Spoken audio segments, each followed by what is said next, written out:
Chapter 28. In those days the Philistines gathered their forces to fight against Israel. Achish said to David, "You must understand that you and your men will accompany me in the army." David said. Then you will see for yourself what your servant can do. Achish replied, "Very well. I will make you my bodyguard for life." Now Samuel was dead, and all Israel had mourned for him and buried him in his own town of Ramah. Saul had expelled the mediums and spiritists from the land. The Philistines assembled and came and set up camp at Shunem, while Saul gathered all the Israelites and set up camp at Gilboa. When Saul saw the Philistine army, he was afraid. Terror filled his heart. He inquired of the Lord, but the Lord did not answer him by dreams or Urim or prophets. Saul then said to his attendants, "Find me a woman who is a medium, so I may go and inquire of her." "There is one in Endor," they said. So Saul disguised himself, putting on other clothes, and at night he and 2 men went to the woman. "Consult a spirit for me, He said, and bring up for me the one I name." but the woman said to him, "Surely you know what Saul has done. He has cut off the mediums and spiritists from the land. Why have you set a trap for my life to bring about my death?"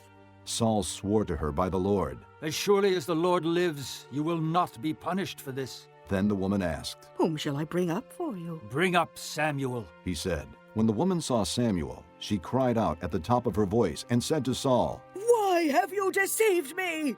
You are Saul!" The king said to her. "Don't be afraid.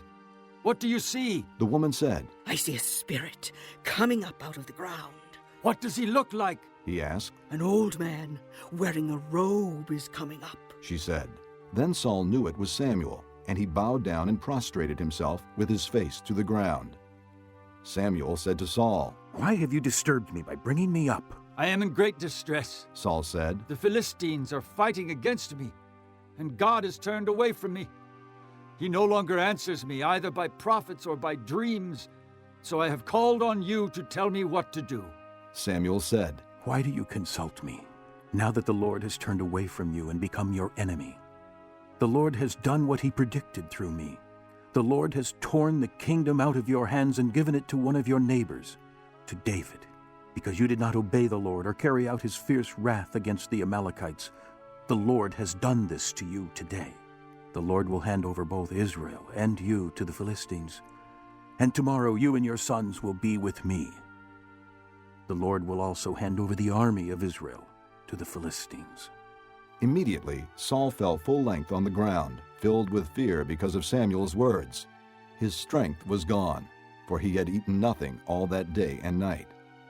When the woman came to Saul and saw that he was greatly shaken, she said, "Look, your maidservant has obeyed you. I took my life in my hands and did what you told me to do. Now, please listen to your servant, and let me give you some food so you may eat and have the strength to go on your way." He refused and said, "I will not eat."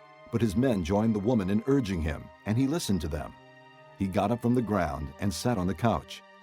The woman had a fattened calf at the house, which she butchered at once. She took some flour, kneaded it, and baked bread without yeast. Then she set it before Saul and his men, and they ate. That same night they got up and left.